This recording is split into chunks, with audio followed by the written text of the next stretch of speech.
Ella es Ángela Olivares Pernús, periodista reconocida a nivel nacional por su trayectoria en Canal 13 con su programa Facetas del Terruño, que por 25 años mostró una Costa Rica de múltiples aristas culturales, auténtica, orgullosa de lo propio, llena de costumbres y tradiciones, pero sobre todo llena de valores. Su trabajo sin duda dejó un hito en el desarrollo del periodismo costarricense al ser pionera en la recuperación de la memoria histórica a lo largo y ancho de nuestro país, a través de la recuperación de la vida cotidiana de sus protagonistas y lo criollo. El Colegio de Periodistas ha reconocido su labor como ejemplo y guía de servicio en el mundo del periodismo, destacándola como vocera de las comunidades a las cuales nadie escucha. A continuación presentamos parte de la entrevista a esta visionaria mujer que ha entregado su vida a la cultura en nuestro país. Mi eterno recuerdo, mi sincero anhelo de llegar al cielo. Uno muchas veces quiere estudiar una carrera y termina haciendo otra. Yo empecé estudiando medicina. Me fui y estudié 4 años de medicina en Zaragoza. Cuando yo regresé, estaba en la Universidad de Costa Rica apenas en sus inicios, en lo que era medicina, entonces había que pasar muchas pruebas, etcétera, etcétera. Y mientras se hacía eso, me metí en la Escuela de Periodismo, que también estaba recién fundada en la Universidad de Costa Rica, y me enamoré del periodismo. Al principio es un periodismo que tenía que ver con medicina, porque mi experiencia era en el campo de la medicina. Pero después, bueno, estuve 5 años ahí en Telenoticias y después me fui para Canal 13, que lo acababan de abrir, y empecé a trabajar en Cosmovisión. Las noticias siempre que se producen, así lo veo yo, ¿verdad?, que se han convertido muy amarillistas, pero siempre era lo mismo, siempre uno llegaba y preguntaba y entonces se molestaban los ministros y la gente que estaba en todos los puestos porque decían que uno era demasiado inquisitivo, y cuando ya yo llegaba al canal ya más bien me estaba regañando el director y etcétera, etcétera. Entonces yo dije, bueno, ya como siempre las noticias son las mismas, yo quiero ir a buscar las noticias a los campos, a los pueblos. ¿Por qué? Porque en los pueblos la noticia siempre era cuando había un asesinato, cuando habían cosas truculentas, pero nunca se llegaba a los pueblos o lugares fuera de San José para sacar las cosas buenas. Y empecé a visitar algunos Naranjo, digamos los que estaban más cerca, Escazú, que Grecia, lo que era más cerca ahí de San José. Y entonces la gente no solo me hablaba de lo que era noticia en ese momento, sino que me iban enseñando una Costa Rica muy hermosa. Siempre lo invitaba uno al cafecito, al agua dulce, y le empezaban a contar cómo habían vivido sus padres, cómo vivían ellos, qué soñaban, qué añoraban, los valores que iban desapareciendo, que iban cambiando. Y después entonces uno participaba, que había una fiesta, para decirte, el baile de Santa Lucía, que es un baile en que se le pide a Santa Lucía, que es la santa que se sacó los ojos, ¿verdad? Porque un hombre las pretendía por los ojos y ella se los sacó para que no la siguiera persiguiendo. Entonces es la santa que tiene que ver con la vista. Los niños le hacen la fiesta de Santa Lucía pidiéndole la recuperación. Y ahí en Naranjo, en la casa que llama de los zorros, porque lo que comían eran zorros, que les cuento que yo también comí zorro, cada vez que iba a un lugar, lo que me dieran, ¿verdad? Ahí si se comía zorro, hicieron la fiesta de Santa Lucía para pedir por la niña. Entonces en un grupo de tomados de la mano bailaban alrededor de la niña y le cantaban a Santa Lucía pidiéndole por los ojos de esa niña. Entonces uno llegaba y compartía también ese tipo de acontecimientos, porque de casualidad uno llegaba. Pero después entonces uno decía, ¿qué hay además de esto? Entonces ya te decían esto, lo otro. Iba uno sabiendo de un montón de tradiciones. Entonces yo vi que ahí la noticia, para llevarla allá no era tan importante como poder captar cómo vivía la gente. Y en ese entonces don Oscar Aguilar Bulgarelli, como director de Canal 13, me dio todo su apoyo. Y decidimos que yo hiciera un programa con todo eso, pero él me dijo, plantéemelo como que, bueno, le digo yo, que contenga la música de los pueblos, pero esa música que hace la gente con su guitarra, que le cantan a su pueblo, a su gente, a lo que tienen alrededor, en lo que era la pintura también, ¿verdad? Los diferentes trabajos, la comida, definitivamente la comida no solo es por lo que se come, sino todo lo que tiene que ver con ella. Cómo la siembran, cómo la cosechan, dónde la van a traer, cómo se va a traer el agua al río, cómo se cocina, que si pones un tinamase, si pones un humero, las diferentes tradiciones de las comidas. Entonces las comidas muy importantes, y ahí pues empezamos a ver un montón de facetas que podían lograrse, y entonces decidimos, y don Oscar me lo apoyó, hacer un programa de 1 hora con todo este montón de facetas, y así empezó Facetas del Terruño. Eso fue en el año 79, en mayo de 1979 empezamos a hacerlo. Y recopilamos cantidades y cantidades de material. Hay cosas como curiosas, por ejemplo, los 6 primeros años que nosotros grabamos, y hay un día de tantos que yo fui a pedir un cassette, porque eran de aquellos grandes de 3 cuartos, me dieron uno del Barbero de la Villa, Digo yo, ¿cómo me van a dar este material tan valioso? Me dicen, ¿cómo es? Y todo lo que se hace aquí después se reutilizan. Digo, ¿cómo? Y todo el material de facetas, todo fue reutilizado. O sea que todos mis programas en algún momento se dieron para ir a hacer otros y todo se había borrado. Entonces, yo siempre considero que este tipo de documentales son muy valiosos porque contienen la historia. ¿Cómo iban a borrar la historia? Entonces, bueno, puse la renuncia, ¿verdad? Se hizo aquel gran escándalo y todo lo había por haber. Entonces prometieron que Archivos Nacionales a partir de ese momento iba a seguir conservando el material, que esperamos fuera así. Hay una cosa de lo más curiosa. Borraron los 7 años y quedó un solo cassette en aquella gran cintoteca, quedó un casetcito así de los muy viejos y yo lo rescaté y él tenía la historia de cómo se construyó el Cristo de la iglesia de San Carlos, sin imaginarme yo nunca que iba a venir a vivir a San Carlos. Entonces ese fue un material muy interesante porque don Oscar me dio la oportunidad de darle seguimiento a ese Cristo desde que lo iniciaron hasta que lo terminaran. Edgar Zúñiga, un jovencillo en aquel entonces, en su taller allá en Alajuela, empezó a hacer una figurita y me dijo, mira, estoy haciendo esta figurita que es un Cristo que quieren que hagan en San Carlos. En San Carlos ni siquiera se me había ocurrido algún día que yo tenga algo que ver con San Carlos. Y entonces empezó a hacerla y después la empezaron a hacer en grande y lógicamente con mallas de metal y tuvieron que quitar el techo del taller porque era para arriba gigantesca. Es un Cristo resucitado, que casi no hay porque siempre son Cristos crucificados, y este era un Cristo resucitado que pidió el Padre Eladio Sancho para la iglesia. Entonces era altísimo, las manos, de mano a mano hay 7 metros de distancia, entonces era una cosa, ¿verdad? Y la empezó a hacer y hacer, y yo iba cada 15 días y así, hasta que al final quedó el Cristo. El Cristo, lógico que está hecho en fibra de vidrio, pero al ponerlo sobre el camión, que era como un tándem, las manos, ¿verdad? Entonces no podía pasar ningún carro, entonces le cortaron las manos, las pusieron encima del Cristo y nos traímos el Cristo y nosotros veníamos detrás. Y se ve, ese es un video muy lindo porque se ve cuando entra aquí y cuando el gente llega ahí a la iglesia y baja su Cristo y lo mete ahí en la iglesia. Entonces es parte de la historia, que bendito sea Dios, por algo no se borró, fue lo único que quedó. Yo lo rescaté y muchas veces lo hemos pasado aquí. Esa es parte de la historia que no debemos de olvidar, que debemos de recordar y que no hay que borrar. Y eso la gente tiene que irlo entendiendo. Entonces, bueno, pensemos que yo hice durante 22 años ese programa. ¿Cuántos hay? Miles de programas de esos, ¿verdad? Y los conserva Canal 13. Hace 13 años yo me vine para acá, para San Carlos, porque el periodismo cultural no te da económicamente lo suficiente como para sobrevivir, y yo tengo 4 hijos, ¿verdad? Y el asunto es que en la cultura, cuando vos haces un programa te dicen, bueno, le pagamos un tanto por ciento de lo que se vende de publicidad, y casi nadie mete publicidad. Es que eso no son las vaquitas de la pizza, ¿verdad? Que todo el mundo quiere pagarlas. Entonces yo, bueno, me voy a ir para San Carlos, aunque mis hijos ya habían crecido, y nos vinimos para acá. Pero aquí hay un canal excelente que pertenece a Copelesta, se llama Canal 14. Entonces yo empecé a hablar con ellos y decidimos hacer la faceta del terruño, pero se llama Volvamos a lo Nuestro. Entonces ahí se hace lo mismo con todas estas facetas, pero aquí en San Carlos, a diferencia de San José, de Heredia, de todos esos lugares, están los fundadores, la gente que fundó los pueblos. Todavía está reciente, o sea, es que esto es una historia, son 100 años. Hace 100 años empezó la historia, entonces hay de 70, 80, 60, 40. Por ejemplo, tenemos un don Chico Galde, que les comenté ahora, tiene 87 años de edad. Su mamá fue la que fundó la obra metodista aquí en San Carlos. Una mujer, vea qué interesante, en aquellas épocas, ¿verdad? Una mujer trae la obra metodista, que además, que ustedes son muy jóvenes, pero en aquel entonces, hace 50 años, Costa Rica, los protestantes y todos eran perseguidos, ¿verdad? Entonces ellos aquí en la pulpería no les querían vender. Cuando estaban en media oración les rompían las ventanas y los vidrios, y bueno, aquello fueron como un poco perseguidos, ¿verdad? Ya después con el tiempo se fueron acostumbrando, pero es una época difícil que una mujer es la que mete mano y lo saca adelante. Don Chico es el fundador de la Filarmonía de aquí. Don Chico fue el primer miembro de Cosique, el primer socio de Cosique. Es gente que tiene toda la historia y todas las vivencias. Con 85 años, digamos que él escribió la mayor parte de la historia junto con otra gente de San Carlos, y lo tenemos a mano para seguir hablando con él. Y tenemos fundadores de montones de pueblos, y tenemos la gente que inventó ciertas comidas.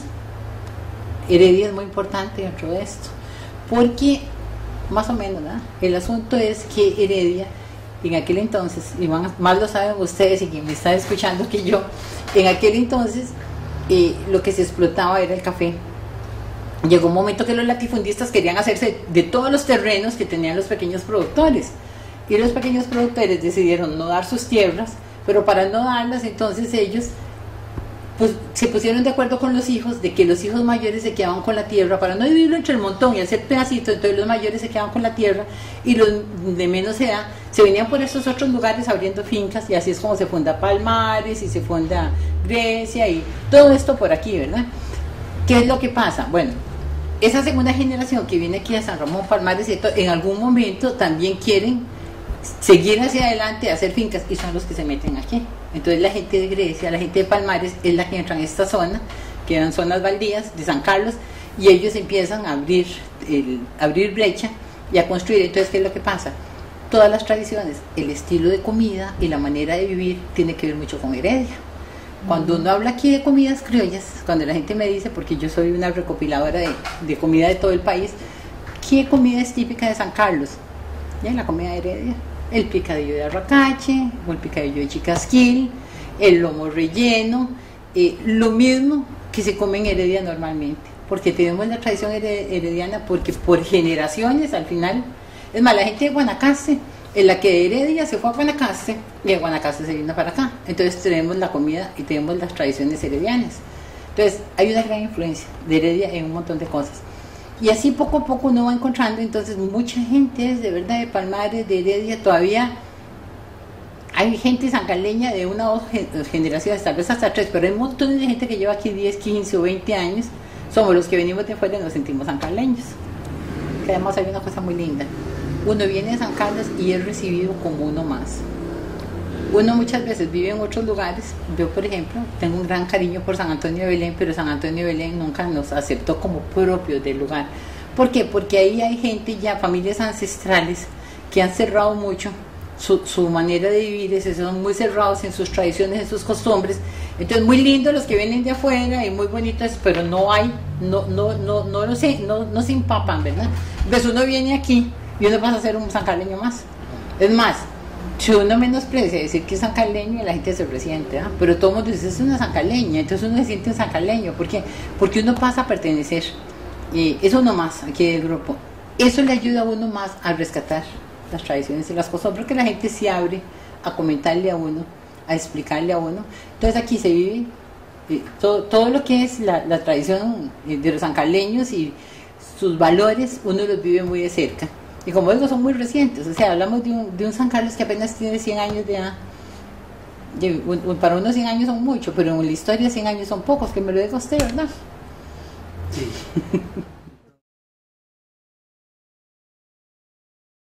Una periodista muy querida por el pueblo, que se ha ganado el nombre de la mamá de los boyeros. Estuve leyendo respecto a eso. Cuéntenos cómo nace esta... Daniel, yo creo que no hay nada más maravilloso que el cariño. Para mí el cariño y el amor, eso es... A mí me han dado algunos premios, para mí no me ufano ni me siento orgullosa, digamos, de que me hayan dado algunos premios, porque yo pienso que muchas veces los premios hasta tienen nombre, son escogidos de una manera u otra, y agradezco que me reconozcan mi trabajo. Pero para mí el mayor premio es la gente.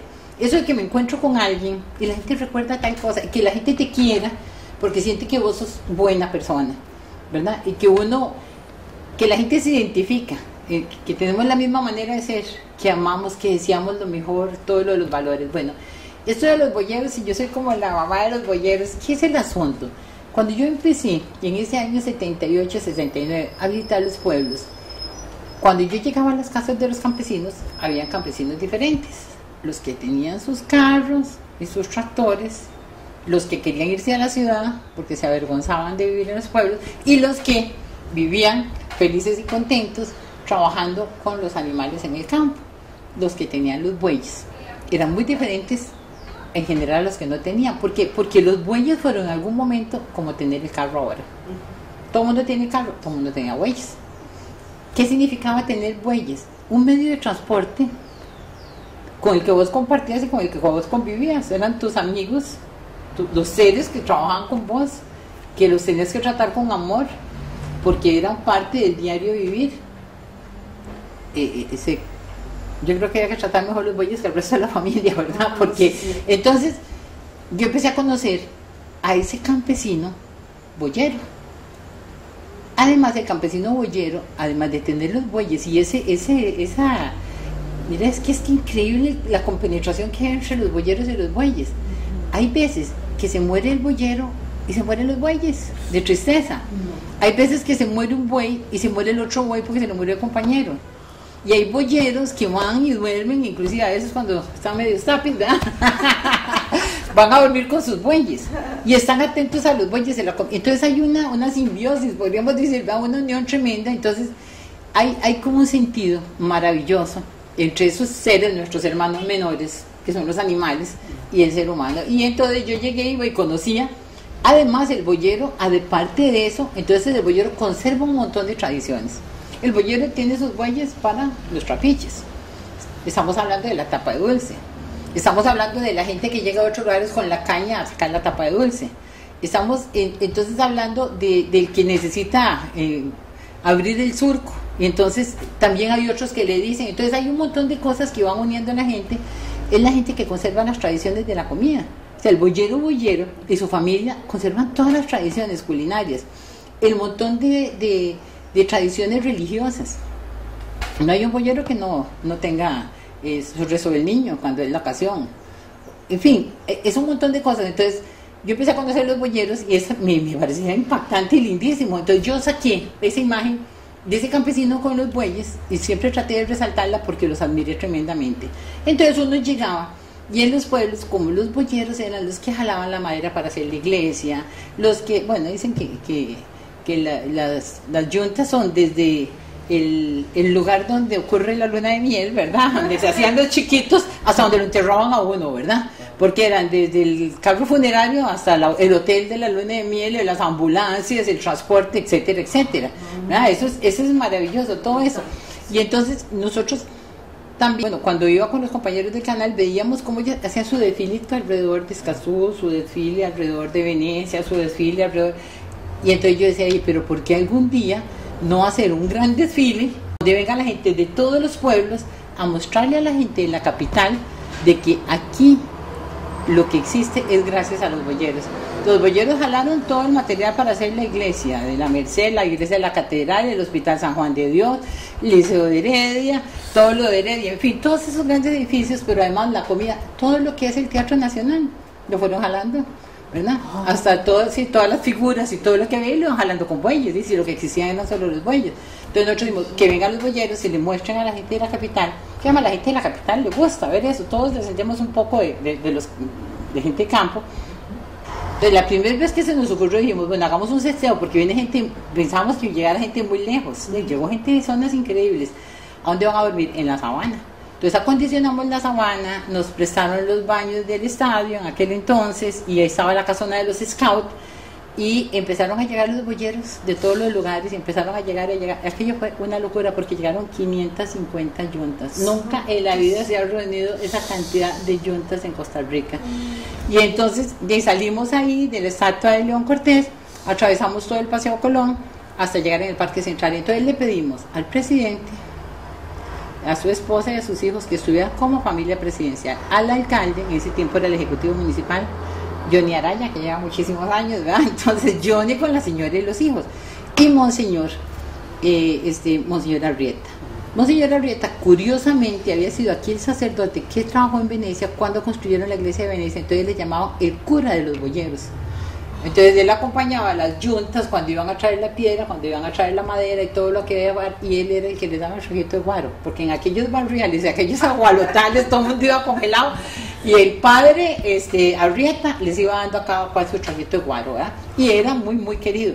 Cuando yo llegué y le dije, Monseñor, nosotros vamos a hacer tal y tal cosa, ¿usted estaría dispuesto a dar la bendición? ¡Claro! Ni le habíamos dicho, y el hombre fascinado. Es más, a Monseñor le llenaron de cebolla, de papas, de todo, de bolsas y más bolsas y de bolsas el día que él estuvo impartiendo la bendición. Entonces dijimos, esas figuras, que es el alcalde, que es el presidente, don Abel Pacheco estuvo con nosotros, hubo varios presidentes que estuvieron con nosotros, y lo que es la parte religiosa, la parte del alcalde y la parte del presidente, se paran ahí en el parque a darle la bienvenida a los que van llegando. No es que los que van llegando vienen a saludarlos a ellos, no, ellos van a saludar y darle la bienvenida a los que vienen entrando, que esto se fue cambiando un poco con los años. Entonces salimos, atravesamos, después que pasaron el Parque Central, ahí en el Teatro Nacional fue el centenario, 7 de noviembre, nunca se me olvida, de 1997, doña Graciela Moreno los recibió, les hizo una gran fiesta, y de ahí entonces continuaron, los de Escazú vinieron y se fueron a pie, y después el resto de la gente se fue hacia la Plaza González Víquez, y ahí empezaron a cargar y regresaron. Fueron 550 llantas, o sea, eso es una parte de la historia que no podemos olvidar. Entonces después, bueno, ese es un dato de lo más divertido. ¿Qué se les iba a dar de comer a los boyeros? Siempre ellos cuando hacen un desfile, hacen una gran fiesta con comida y música y todo, ¿qué les íbamos a dar? Y ahí, nosotros no tenemos el apoyo de nadie, fue un invento que se nos ocurrió a 3 periodistas, ¿verdad? Que andamos por ahí. Entonces yo en mi barrio, ahí en la Asunción de Belén, le dije a la gente, entonces las señoras llegaban con ollas de comida, llegaron a mi casa con ollas de arroz, con ollas de eso, y entonces los envolvimos en hojas de plátano y fuimos y repartimos, pero claro, la ignorancia, ¿verdad? Es que casi todo al otro día estaba agrio, los almuerzos agrios. Fue buena voluntad, pero bueno, 500 almuerzos agrios, ¿verdad? Y así fue como entonces iniciamos. Esto inclusive en estudios sociales se estudia, está dentro de, es hay un decreto, que el desfile de boyeros por San José está instituido como algo que ya tiene que existir y que esperamos que no deje de existir. Los desfiles de boyeros empezaron a acrecentar, entonces ya no solo la gente finaldeña iba a San José, sino que cuando iban a San José sirvió para comerciar el ganado. La gente llevaba sus yuntas, entonces me vendes esta y te traes la otra, y entonces el de Paraíso, Eliezer, que es excelente, Marconey, Navarro, crían animales, entonces aprovechan, llevan sus yuntas, se las compran o las cambian. Entonces, primero, centro de comercio. Sí. Segundo, centro del amor, porque entonces ahí se enamoran las boyeras de los boyeros y se conocen esto con los otros. Después es un centro social, porque entonces vas, mira, yo voy a hacer un desfile, me ayudarías, porque para montarles de San Pedro de Paz que no existía, y así. Y entonces, a raíz de eso han salido cientos de desfiles de boyeros, se amarró la tradición del boyero, y después se hizo un trabajo muy interesante, mujeres antropólogas. Fue un momento, bueno, es que yo sé que Giselle y esta muchacha Dobles y Murillo, Carmen Murillo, ellas hicieron un trabajo y lo presentaron ante la UNESCO, pidiendo que la tradición del boyero y la carreta fuera declarada Patrimonio de la Humanidad, y eso se logra en el 2006. Ellas, basadas con todo ese trabajo que se hizo en ese desfile, y después se fueron a los desfiles de todos los lugares, se fueron a buscar quiénes hacen los yugos, quiénes hacen las carretas, cómo se cría una yunta de bueyes, por qué no hay que cortarle los cachitos a los terneritos pequeños porque pueden llegar a ser bueyes en el futuro, y un montón de trabajos maravillosos. Lo mandan a la UNESCO, y la UNESCO en noviembre del 2006 declara Patrimonio de la Humanidad la tradición del boyero y la carreta. Así, todo esto se ha ido amarrando y amarrando y amarrando, y esto se ha hecho un monstruo. Entonces hoy por hoy el mundo del boyero y la carreta tiene importancia, se trabaja, hay un grupo que se llama ABC, que es Asociación de Boyeros Costarricenses, que ahora está trabajando muy fortalecida, y cada vez es más y más el amarre, y por eso entonces en Cañas, cuando Cañas tiene otro monumento precioso del boyero también muy lindo, porque Cañas siempre sacaban ahí de los ríos, sacaban la arena y la piedra y todo para trabajar, mucho boyero. Entonces ellos me bautizaron la mamá de los boyeros, entonces de ahí en adelante soy la mamá de los boyeros. Tenía mucho orgullo, ¿verdad? Porque me parece haber colaborado con fortalecer esta tradición. Yo soy simple y sencillamente un hilo conductor, o sea, hay un montón de gente detrás, y yo, por más que yo quisiera, si no hay gente que responda, hay gente que avance en esto y no hacemos nada. Pero me gusta mucho eso de la mamá de los boyeros, ¿verdad? Y mis hijos me han tenido que aceptar.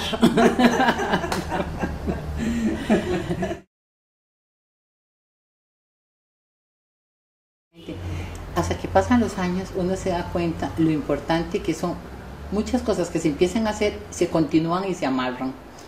Yo siempre le digo a la gente muy joven que dice, ay, es que usted que ha hecho tal cosa, ustedes también pueden hacer, espere que pasen los años. Si yo hace 30, 40 años no había hecho nada de lo que he hecho ahora, pero lo iba haciendo y lo iba amarrando a través del tiempo, y solo el tiempo logra este tipo de cosas y que se le den importancia. Facetas del Terruño, como había dicho, nace en ese ir a los pueblos a buscar las noticias y se convierte en un programa que don Óscar Aguilar bendice y apoya. Don Tobías Méndez, un compañero que acaba de fallecer hasta, por cierto, cuando me dice el héroe de programación, mira, ¿y ese programa que vas a sacar y cómo se va a llamar? Mira, yo digo, eso es del Terruño. Sí, pero mira, es que Miguel Salguero y el Terruño, no, bueno, y pongámosle. Y entonces, y facetas, y es que son facetas, son cosas diferentes. Hay facetas del terruño, hay facetas del terruño, ¿verdad? Entonces, así quedó bautizado. Y lo empezamos a hacer. Hay una cosa importante, yo soy hija de extranjeros. Entonces, cuando uno es hijo de extranjeros y se cría con tradiciones y costumbres diferentes, uno se asombra al ver otras tradiciones y otras costumbres. Yo le digo a la gente, es como cuando uno va a la casa de alguien. Ustedes hoy vinieron a mi oficina y ustedes ven en esto todo lo que yo no veo, seguro está el desorden, mira que tiene esto por aquí, que es lo otro, bla, bla, bla, exactamente. ¿Por qué? Porque yo entro aquí, ya yo no veo las cosas, año tras año, tengo 13 años y entonces ya yo no las veo. Lo mismo, ustedes van a mi casa y ustedes en mi casa van a ver un montón de, que es mi personalidad, mira, tiene tal cosa, es que la persona, esto, lo otro, que le gustan, lo mismo yo voy a la casa de usted o a la casa de cualquiera. Cuando uno llega a la casa de la gente, le llama la atención todas las cosas que hay, ¿verdad? Y ahí está reflejado. Y si uno pasa a la cocina, mira una cocina de leña, o mira esto, lo otro, qué diferente a una de vitrocerámica. Entonces, yo pienso que yo he visto las cosas con una mirada de curiosidad y de enamorarme de las cosas, y las pude enfocar como no las enfocaban los costarricenses de ese momento, que las vivían y las veían naturales. O sea, ellos llegaban de unos boyeros y a ellos les parecía rarísimo que a mí me llamara la atención, ¿verdad? Cómo vivían ellos o qué comían. Y si me daban un agua dulce, uy, qué rica esa agua dulce, pues yo no tomaba nunca agua dulce, entonces ellos me enseñaron a tomar el agua dulce. Y entonces, que una tortilla palmeada, y que eso es divertido, porque yo llegaba y algunas señoras, toda la vida hacíamos una receta diferente. Bueno, póngase usted a palmear la tortilla. Es que yo no sé palmear una tortilla. Y tanta paja que hablan ese programa. Y no saben ni palmear una tortilla, ¿verdad? Entonces, ¿qué es lo que pasa? Que uno empieza a compenetrarse. Y llegó el momento que de ir todos los días y visitar a la gente, yo llegaba a la casa de la gente si era una más. Yo siempre decía, el día que no me reciban en la cocina es porque no me aceptan, ¿verdad? Si te mandan a la sala no te aceptaron, por eso que la mayor parte de las casas no tenían sala, ¿verdad? Pero eso que te mandan de una vez a la cocina y te enseñan, se sientan en el banquito y te dan el chance de que vaya y agarre lo que usted quiera, lo que están preparando, en fin. Entonces, yo empecé a conocer la gente, pero su corazón. No era la gente que estaba aparentando, no, la gente de su corazón, lo que pensaban, lo que soñaban, lo que sentían, lo que añoraban, ¿verdad? El dolor de lo que se había perdido, los deseos de que las nuevas generaciones pudieran mantener un poco lo que hicieron los más viejos. Entonces uno empieza a vivirlo, empieza a sentirlo y empiezas a rescatarlo, a preservarlo y a mostrarlo. Entonces todo ese montón de cosas que era el diario vivir, que la sopa de esto, entonces yo empecé a mostrarlo y la gente en ese momento le pareció como muy normal. Pero que, mira, sí, se está sacando lo que es el diario vivir. Pero a medida que pasaron los años, todo el mundo empezó a extrañar eso que fue desapareciendo. Y entonces, a medida que Facetas del Terruño fue avanzando, tuvieron más valor todas esas tradiciones y costumbres que yo trataba de seguir mostrando y que unas se van quedando en el pasado.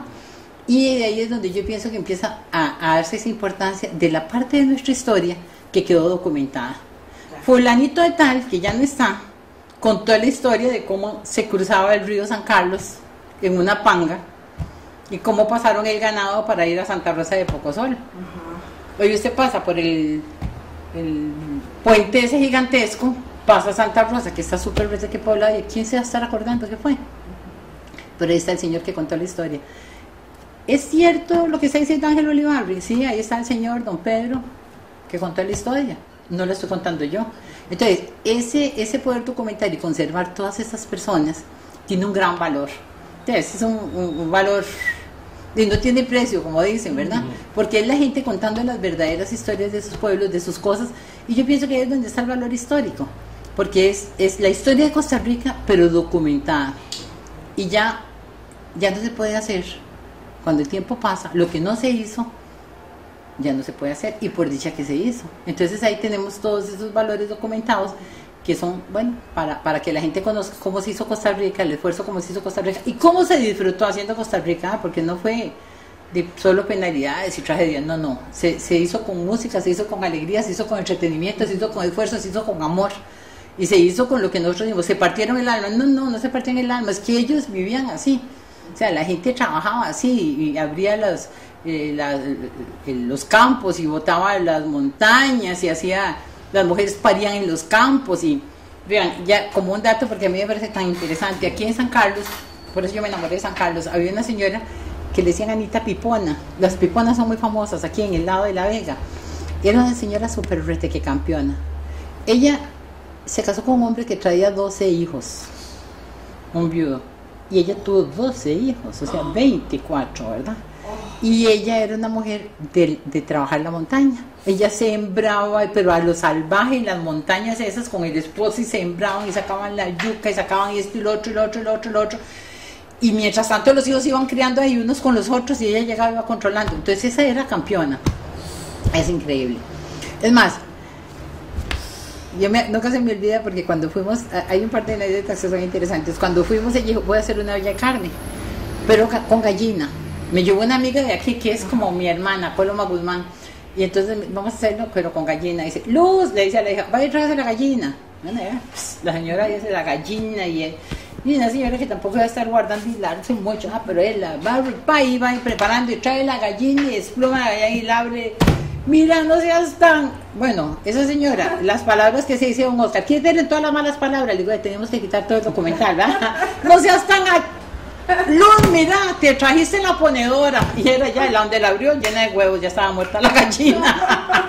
O sea, la gallina más orgullosa que tenía ellos, que era la ponedora, ajá, Luz la había matado equivocadamente, y entonces estaba lista para echarla ahí, pero donde la abrieron estaba toda llena de huevos, ¿verdad? Entonces, yo me divierto mucho porque iba un chiquito de 8 años, que hoy por hoy tiene 35 años, sí, que es un doctor, Marcial Cruz. Y ese siempre me dice, tía Angelita, me dice, mira, nunca te puedo perdonar lo que hiciste, que me pusiste a comerme esa gallina que era la ponedora. Pero bueno, eso era porque eran las cosas. Y además, que nunca se me olvida que dice doña Anita, dice, ¿usted sabe por qué usted hace ese programa? Le digo, no, porque dice, por andar comiendo gratis de casa en casa. Era así a rajatabla, ¿verdad? Y lo otro muy interesante de ella es que ella, para que vean cómo era de normal, ahora alguien va a dar a luz y aquella tragedia y el doctor y un montón de días.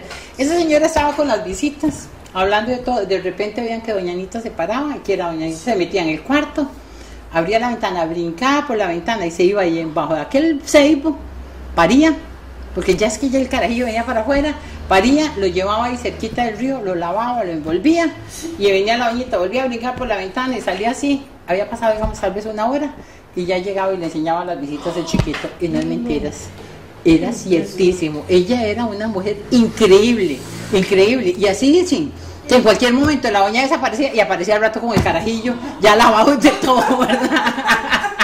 Famosísima, esa señora fue famosísima, hicimos muchos programas con ella, pero es donde estamos hablando de valores. O sea, era normal, para ella era normal, ir a parir así y venir. Sí. Es como una vaca, llega y parió y jale, ¿verdad? No es como ahora que pega unos 40 gritos antes, ¿verdad? Maldice al marido y todo. Entonces, nada, esa señora era de lo más linda. Y esa es la gente que nosotros tenemos que mostrar, porque es la gente que hizo todos los lugares, que hizo todo el esfuerzo. Pero yo por eso digo, no era grandes sacrificios, era la manera de vivir, ¿verdad? Vivían, hicieron y dejaron todo un legado de gente trabajadora, de gente honesta, de gente con una vida muy sencilla, que ese es el ejemplo que hay que tomar. Y por eso yo pienso que ese es el valor histórico que tienen todos esos programas, porque es la historia de Costa Rica, pero contada por la gente que la vivió o también en el momento que la estaban viviendo. Yo recorrí todo el país, yo siempre me he dicho, ¿verdad?, que me precio de conocer Costa Rica de frontera a frontera, de costa a costa, y muchísimas veces nos perdíamos y llegamos a conocer un montón de lugares porque nos perdíamos, ¿verdad? Sí. El asunto de esto es porque la gente tenía lo propio y tenía sus valores, pero nadie se los reconocía. Entonces, reconocerle esos valores, mostrándoselos a todo el país y sembrando la admiración hacia ellos, ahí es donde yo pienso que está la semillita, ¿verdad? Entonces, nosotros dimos a conocer todos los trabajos que había en Guaitil, y entonces la gente llegaba a comprar, no solo por Canal 13, sino que esa es la bola que se pasa, porque entonces lo hacían otros periodistas, etc. Entonces yo diría, son granitos que se pusieron en todos los lugares. Nosotros, cuando la famosa lagarteada esa de la Semana Santa, fuimos los primeros que lo grabamos. El grupo La Majura, la primera grabación del grupo de La Majura lo hicimos nosotros. Fuimos a Santa Cruz, en aquel entonces Valo Gómez y su grupo, de ahí estaban empezando, vamos a grabarles ahí debajo, nunca se me olvida, debajo ahí de la iglesia, y grabamos la primera vez los de La Bajura, Y dígame por hoy, ¿quién no conoce a los de La Bajura? Sí, sí. ¿Verdad? Y uno siente el orgullo de que la primera grabación la hicimos nosotros. Entonces, además había mucha apertura en Canal 13 para que uno fuera, hiciera y viajamos por todos los lugares, etcétera, etcétera. Entonces, podemos decir que son simientes que dejamos en todos los lugares de Costa Rica. Entonces, por eso, cuando uno llega a cualquier lugar, la gente todavía siente cariño hacia uno. Uno viene a ser como la mamá o como la madrina, y en algunos casos hasta la abuelita, que vuelve después de un tiempo. Yo muchas veces me encuentro a gente, ¿cuándo vas a volver? Y yo, Dios mío, ¿quién será? Vi, es que mi abuelito se murió. Y ya fulanito no está. Y ¿cómo es eso? Y sí, y es que qué vergüenza me da, pero es que yo no te puedo reconocer, ¿verdad? Y sí, es que yo ahora tengo 30 años, cuando usted llegó yo tenía 5. Y verdad, entonces, la gente siente que uno tiene que hacer la obligación de que recordarse que Carrillo 5 años ahora tiene 30 y tiene 3 carajillos y anda por la calle, ¿verdad? Uno aprendió mucho de los valores de esa gente. De gente, por ejemplo, me acuerdo en San Ramón, una señora al final era partera y me cuenta que cuando ella muy joven llegó ahí, tenía que bajar el río y eran aquellos resbalones y de todo, y una vez ella iba embarazada y cayó ahí resbalada y ahí mismo parió, bueno, una pérdida de unas gemelitas. Dice, mira, ahí mismas se salieron, ya tenían forma de todo, las agarré y una vez las enterré ahí mismo. Ya, porque era de por sí, o sea, siempre estaban embarazadas, una tras de subí, ya me cuidé un poco y seguir adelante, no tuve tiempo ni de llorarlas. Y la gente dice que era como muy corriente, ¿verdad? Sí. O sea, eran unos días duros, muy difíciles,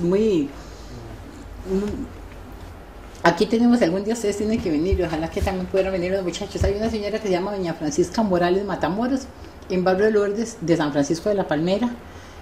Cuando ella llegó a ese lugar se llamaba Vaca Blanca, al final se llama Barrio Lourdes. Ella ha atendido 500 partos.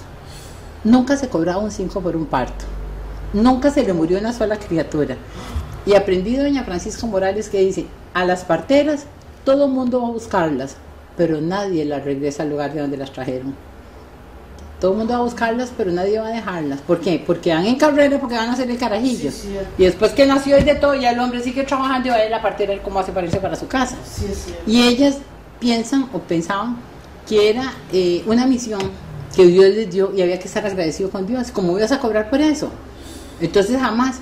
Ellas iban a los lugares, bueno, aquí habían, no, y además no habían puentes, entonces el río, la mujer venía cruzando el río y apenas podía cruzar, y con todo lo que tardaba, venía el señor con la carreta y todo el resto de carajillos y medio cruzaban, y la doña daba luz ahí en la tierra antes de llegar, y ya doña Francisca atenderla y a quitarse su delantal y envolver aquel carajillo y llevarlos para allá, ya, y tenerlos 3-4 días en la casa, porque no podían regresar, si aquí llovía y no paraba de llover. Entonces, en la casa de doña Francisca llegaban las mujeres a parir. Sí. Doña Francisca no les cobraba nada, las atendía ahí.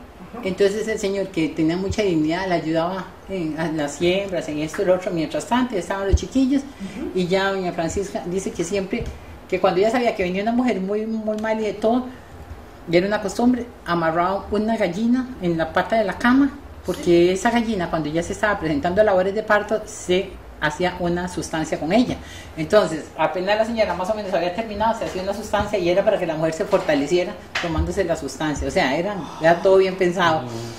Ella no cobraba la gallina, ni cobraba que la mujer estaba en la cama. Y nada, la gente se iba y tal vez que, como decía doña Francisca, tan pobres, sí, que no tenían ni dónde envolver el chiquito, ¿cómo les iba a cobrar? Y nunca 500 partos. Entre ellos creo que fueron 12 parejas de gemelos entre los que ella atendió. Una mujer que vive actualmente, tiene 81 años, esta mañana la acompañé al hospital porque tiene un cáncer. Entonces, pero ella es muy campeona, es que no se va a operar ni nada de eso. Sí. Siempre, todo orgánico, luchadora contra la ticofrut. Le ganó a la ticofrut un pleito. La ticofrut tuvo que cambiar todos los sistemas de las aguas y los residuales porque ella tiene una finca que pega ahí. Ella ha viajado a varios países porque la llevaron como mujer campesina. Está el retrato de ella está en eso de las mujeres del deporte. Pero está en la casa de la cultura o algo así en San José. Uno la busca ahí en el internet y aparece. Sí, ella, y ustedes van ahí está doña Francisca en la mañana, doña Francisca con sus vacas, Yo tengo un programa en la radio, ahí de 8 a 8 y media todos los días. Hola, Angelita, ¿cómo está? Bien, doña Francisca, ¿y usted cómo está? Bien, aquí jalándole las tecas a las vacas. Y esa doña Francisca ahí ordeñando, ¿verdad? Y ay, doña Francisca tiene sus vacas, doña Francisca siembra y saca sus ayotes y saca su yuca y hace todo lo habido por haber, y usted la ve con su carretillo y usted la ve de todo, o sea, 81 años, 500 criaturas se trajo al mundo y no hay posibilidad de que el seguro le dé una pensión. Porque toda la vida se dedicó a hacer ese trabajo gratuitamente y nunca un reconocimiento. Entonces es la gente que uno dice, no siembra una la semilla en ellas siembran la semilla en uno, ¿verdad? Yo desde ese día siempre digo, lo que decía doña Francisca, a las parteras somos de bajarlas y nadie las regresa. Porque cuando alguien tiene una necesidad de algo, lo buscan. Pero después que usted les ha hecho el favor, se les olvidó. Se les olvidó todo. Entonces, ellas son sabias, todas las cosas que uno va aprendiendo, ellas y ellos, ¿verdad? Que dicen una cosa, y hay una señora de genial también que dicen, yo una vez para que lo aprendan los alumnos, el que muchos favores hace, muchos enemigos se crea. ¿Qué significa eso? Usted cuando la gente se acostumbra a que usted le haga favores, después cree que usted tiene la obligación. Usted un día va y jala a su vecino, su recién pasado, lo lleva hasta la universidad, porque usted tiene carro.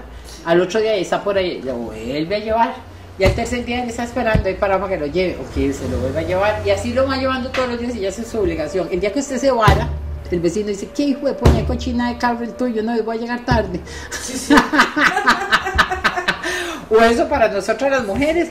Usted un día le cuida el carajillo a esa pareja que tiene un carajillo recién nacido y que pobrecitos que vayan al cine y no sé qué, y si está bien, se queda con chiquillo. A los días ya, mira que me lo cuidas. Y después ya no buscan que otra persona de la familia, no, usted es el que tiene la obligación. Y cuando dice, no, mira, eso no es así. A ver, está tal por cual. Ni ese favor me puede hacer. Eso se llama así, el que muchos favores hace, muchos enemigos se crea. Y son tan sabias la gente con las cosas que te dicen, que uno dice, hijo, es que increíble, solo la experiencia.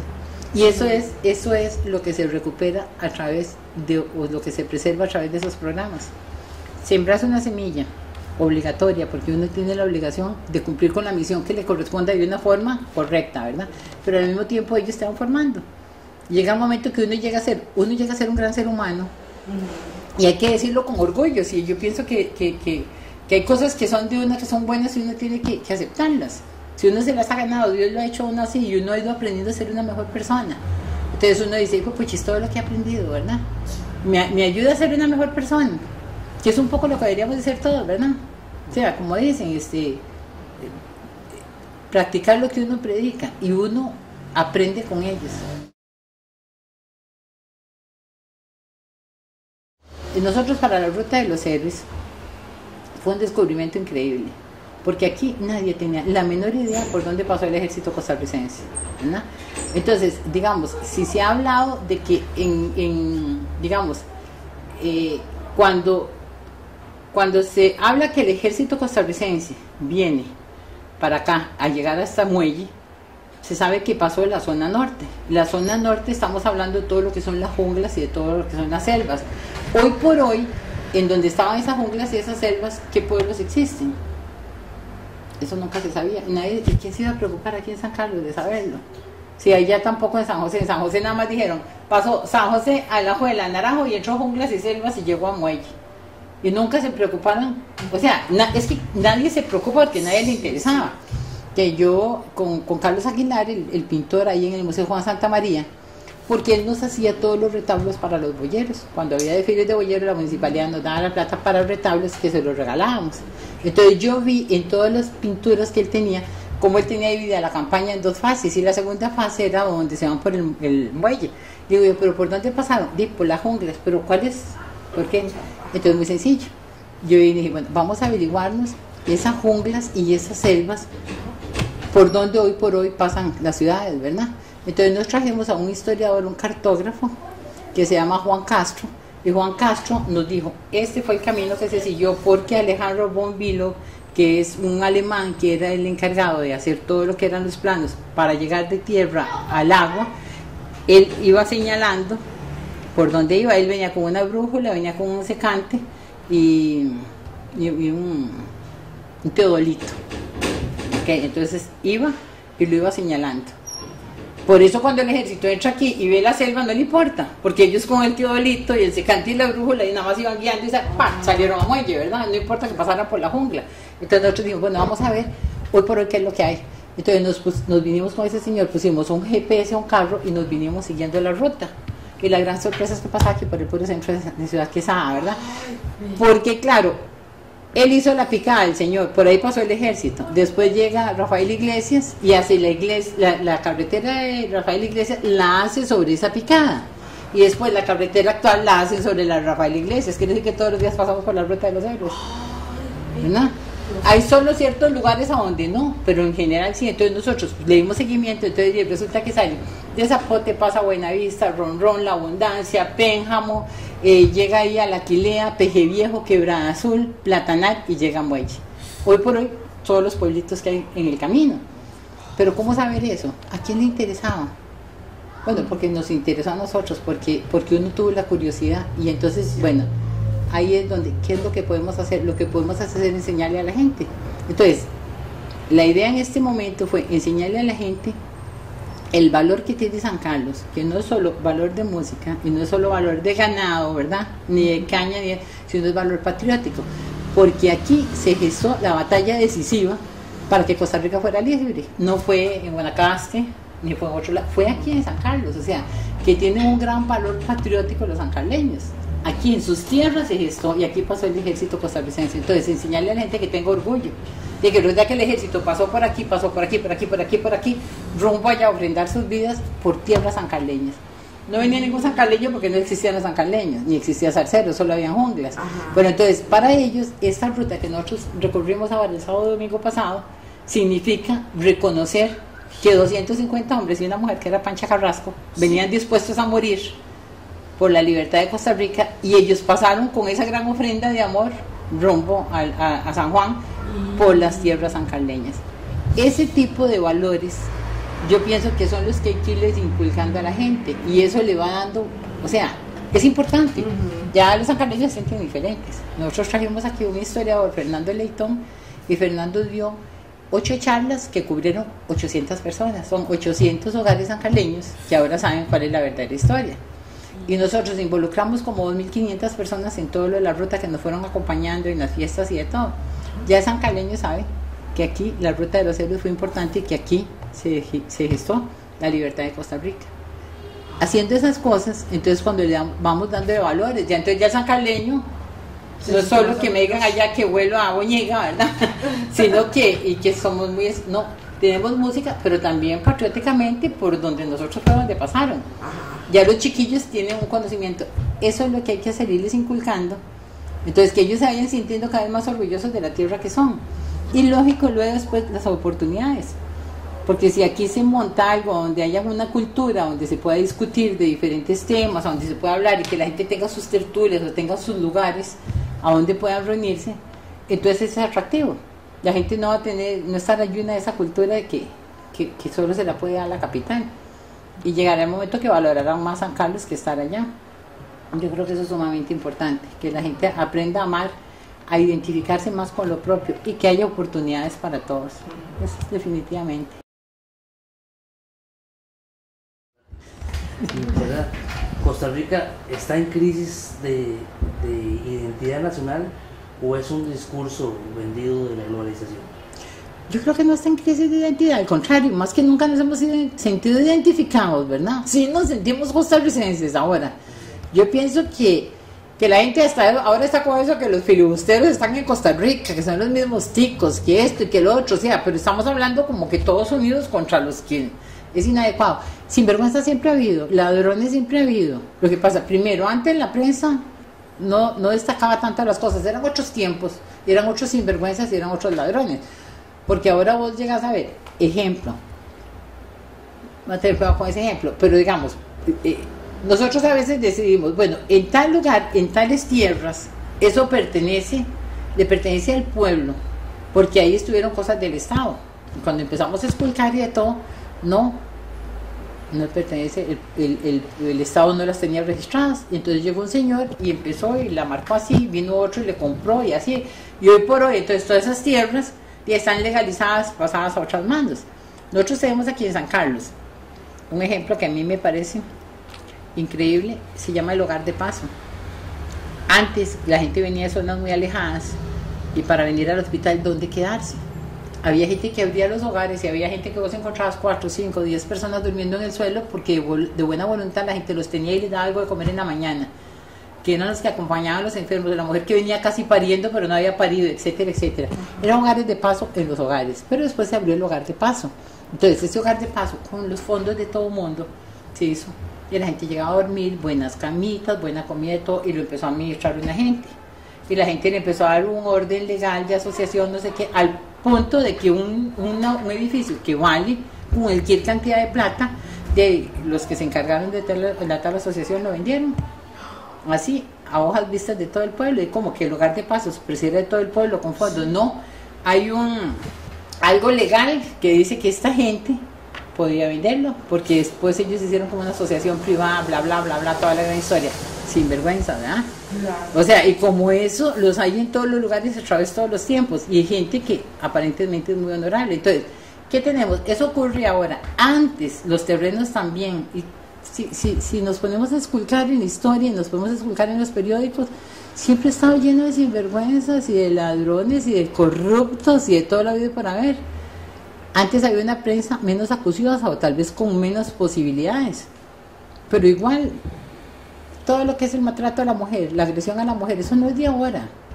Uno conoce barbaridades de hombres que tenían a sus hijas y tenían a todas las hijas embarazadas ahí montaña adentro, que quién los iba a proteger. O sea, la agresión, el incesto, todo eso viene existiendo a través de los años. Lo que pasa es que ahora hay más denuncia, creo yo, ¿verdad? Ese es mi parecer. Ahora hay mayor denuncia y se conocen más las cosas. ¿Qué es lo que pasa?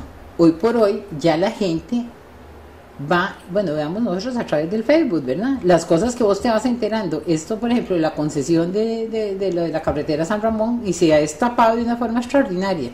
Todos los medios te lo hablan, pero uno está muy bien documentado. Entonces, porque vos cuando abriste tanto y porque esto y porque lo otro, etcétera, ya llaman y cuestionan a la fulana que es la contralora. Entonces, yo digo, no se ha perdido la identidad, al contrario. Hay más fortaleza de la identidad, nos sentimos más costarricenses, con más derecho de lo nuestro, y no queremos permitir que nuestra misma gente, la gente de afuera, haga las barrabasadas y todas las cosas que hacen, precisamente porque yo pienso que estamos más identificados y nos sentimos más unidos, y ante ese tipo de cosas entonces no hay grupos políticos válidos, ¿verdad? Todos somos uno solo, y yo pienso que se fortalece la identidad.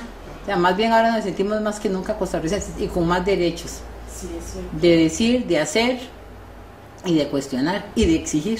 Esperamos que la exigencia realmente tenga su eco, porque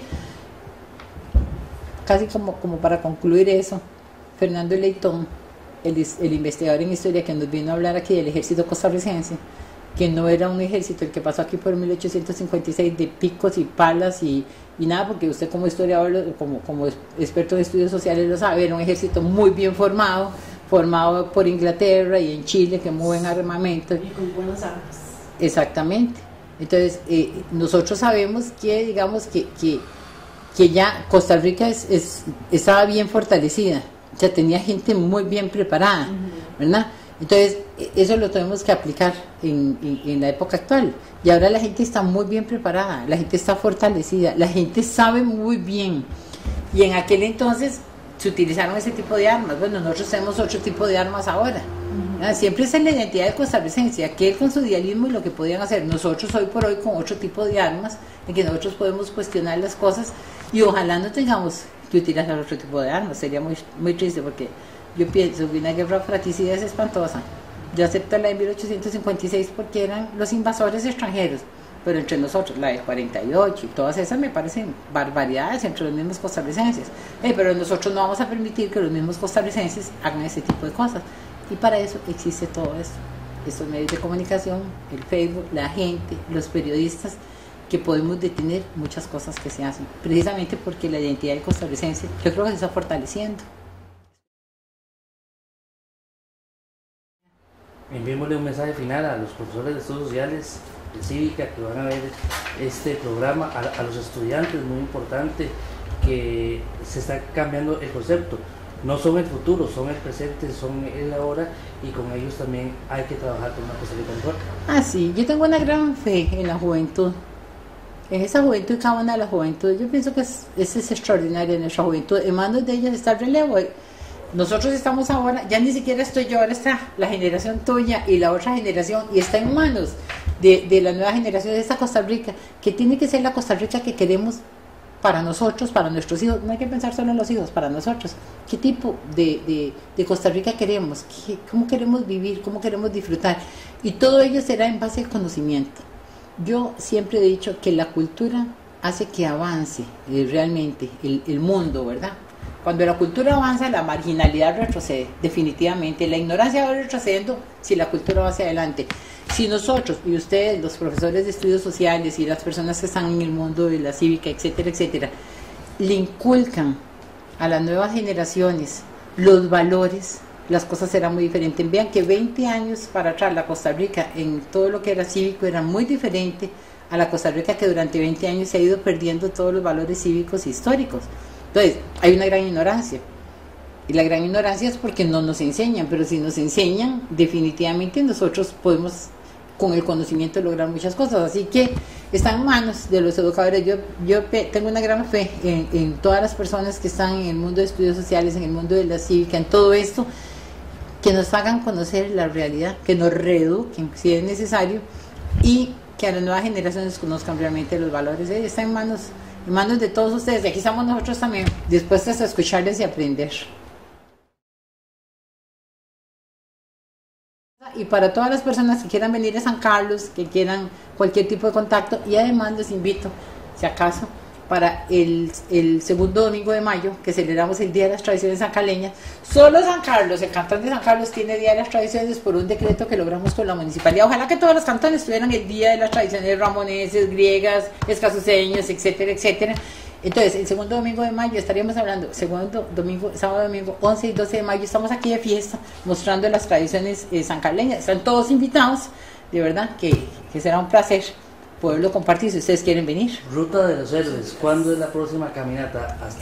¿Tendremos que esperar hasta el próximo año? No, el 28 y el 29 de septiembre tenemos la segunda parte, porque la Ruta de los Héroes, parte terrestre fue 13 y 14 de abril, y la parte fluvial la tenemos el 28 y 29 de septiembre. Estamos haciendo 20 balsas que le caben a cada uno 20 personas. El que quiere se monta en balsa y vamos para abajo. Hay garantías, ahí tenemos cómo sobrevivir. Si tienen ustedes una lancha, un yate, lo que tengan, vengan y se integran. Son 87 kilómetros. Entonces el 28 de septiembre, sábado, salimos de Muelle, recorremos 40 kilómetros, nos quedamos en unas fincas, hacemos todas unas actividades culturales, y de ahí seguimos al otro día hasta Nicaragua. Vamos a hablar con los hermanos nicaragüenses a ver hasta dónde podemos llegar. La Ruta de los Héroes no termina aquí, o sea, terminará la primera parte ahí, como les digo, y la idea, y que dice que usted lo dice, Daniel, es que la Ruta de los Héroes podamos montar un proyecto. Ya lo tenemos, Municipalidad de Naranjo, Zarcero y la de San Carlos y los pueblos, que sea el proyecto es declararlo Patrimonio Histórico Cultural de Costa Rica. Estamos tratando que sea a nivel de todo el país, pero si no, por lo menos lo vamos a hacer regional, y que sea un recorrido obligatorio para poderse uno graduar, ya sea en la secundaria, que sea también trabajo obligatorio para los muchachos, para graduarse también, que tengan que hacerlo como un trabajo social. En fin, hay que saber muy bien lo de la Ruta de los Héroes, y todo costarricense debe de recorrer la Ruta de los Héroes, por lo menos por esta zona, para que diga, sí, lo hice, y esta es parte de mi identidad. ¿Algún Facebook, alguna página web donde la gente pueda seguir este hermoso proyecto? Bueno, en mi Facebook es Ángela Ulibarri, nada más que me contacten. A mí yo le doy entrada a todo el mundo en el Facebook, me parece que eso es como un gran periódico, ¿verdad? Me consiguen como Ángela Ulibarri. También en el correo electrónico es aulibarri@gmail.com, y para que le cueste mucho eso de Ulibarri, también hay uno que tengo que se llama boyeros@gmail.com. Ahí estamos, y aquí y en San Carlos estamos de la iglesia a 150 metros para abajo, ¿verdad? Que será de verdad hacia el norte. Los que vengan a San Carlos, pues bien recibidos, y muchísimas gracias por haber venido. Ya saben que esta es su casa, cuando quieran pueden regresar. Muchísimas gracias.